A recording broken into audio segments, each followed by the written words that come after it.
નમસ્કાર મિત્રો, Gujarat market YouTube ચેનલમાં તમારું સ્વાગત છે। મિત્રો, આજના આ વિડીયોમાં આપણે કપાસના ભાવ શું રહ્યા છે તેના વિશે વાત કરીશું।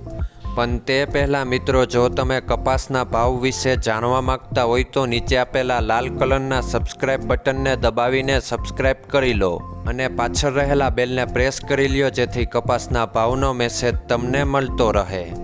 તો ચાલો મિત્રો, આજના કપાસના ભાવ શું રહ્યા છે તેના વિશે જાણી લઈએ। મિત્રો, આજના કપાસના ભાવ આ મુજબ રહ્યા હતા।